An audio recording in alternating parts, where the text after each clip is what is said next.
Anyway, I don't have too long.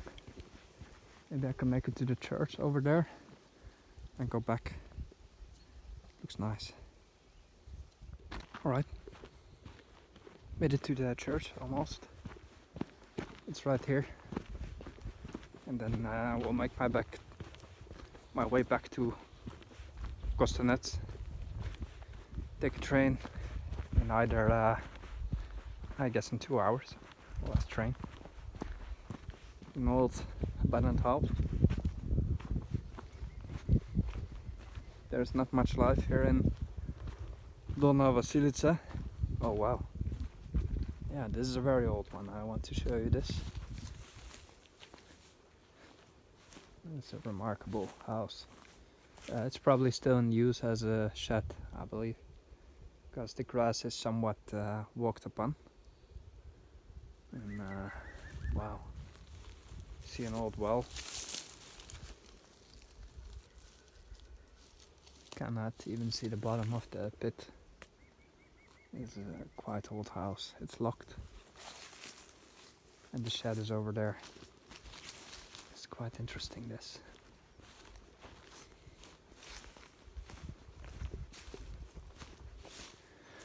How old would this be? Judging by the stones, I'd say 80 years. Yeah, not necessarily a lot more. It could be more, but 80 to something like that. Or actually, this part looks a lot older than the. Oh, this could be 100 if I look at it, but I don't know. Anyway, it's really cool.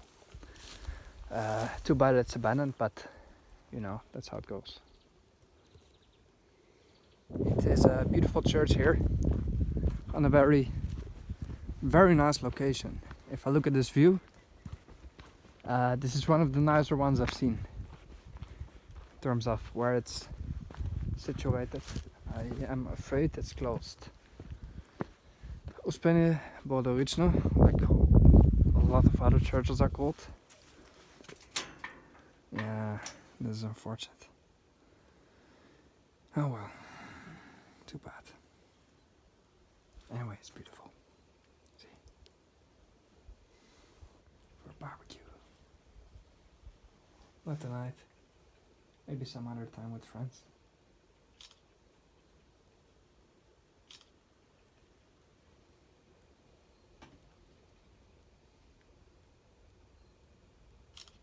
Isn't this the most wonderful place to enjoy wine, beer, some rakia? It's like I'm on vacation in like southern Greece. It is very remarkable that in early March we have this weather. It is at least 20 degrees out in the sun. This typically doesn't happen except for the later years. We would always have snow in March. I like this a lot, this way. And there's enough snow in the mountains that you can still go ski. But yeah, winters are getting milder. Nice fountain here. A beautiful little church. What a place, what a day. Going back down now. So I have 4.6 kilometers to walk down to Kostanets, which looks like a lot, but it's 1 hour. And I typically walk 7 kilometers an hour, which is very fast. I walk fast all the time. And even when I'm relaxed, it will be, let's say, 45 minutes. Because the sanding is a bit harder and slower. And yeah, this was a lot nicer day than I anticipated. And the thing is here, the nice thing, if you make a day trip, you will never know how it works out. Never. You cannot anticipate it at all. At least I can anticipate that it always turns out pretty cool. but I can never say in advance like who I'll meet, what stuff will happen, what random things. I have no idea. You just always happen to find cool stuff or interesting stuff. To me this is interesting. Another abandoned house. It's a bit sad, but to me it's interesting nonetheless. An old one. Anyway, I have to continue.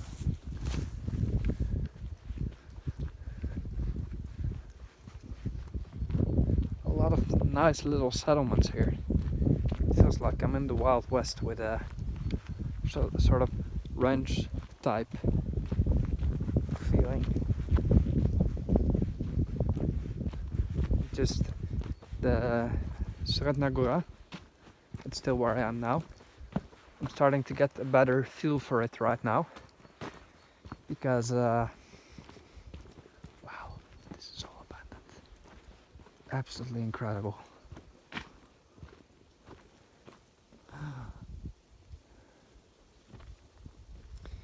I'm starting to get a better feel for it now, and that's because I've always sort of neglected the area.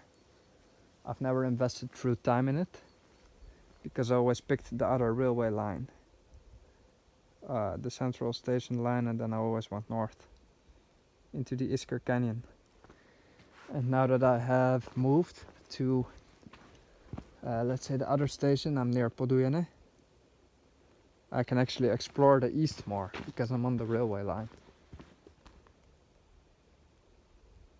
Or at least not even that necessarily, but it is a bit easier for me to take the east line than the north line, just because I don't have to go to the central railway station in that case. Look at this.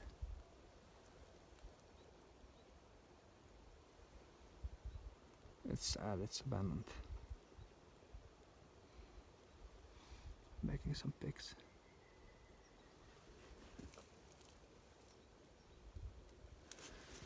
So I've always neglected the area, and now I'm starting to get a feel for it, because my friend, my best Dutch friend called Peter, always said that Sredna Gora is a very nice area, but I never really caught the feeling for it, and I think now I did after today. Honestly, I still didn't really catch it at the Mirovo trip, or Nemirovo trip, and I didn't even catch it at the Verensko trip because it still felt, the region felt a bit distant, unapproachable, cold. But the Sredna Gora is also a pretty big place, and you have many different access points to it. And I think there is a whole lot more to explore, just like this, than I'm led to believe.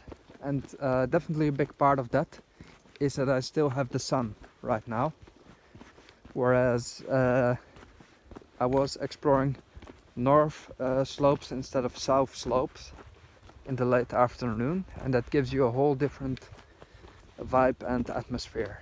So that's definitely something to keep in mind when you go explore any mountain. If you're late, make sure you're on the south side, because it will be warmer, nicer, and it just looks more pleasant. Like, look at this. If I was on the other mountain on that side, that's the north slope, and I would be in the dark right now. You see the difference? If I had chosen that side of the mountain, it would have been the same vibe. But now I'm in Dolna Vasilica on my own, and there is no other explorer here. Nobody. You might think I'm crazy for picking very uncommon places, but as you know, that's because it's near the railway and then at walking distance.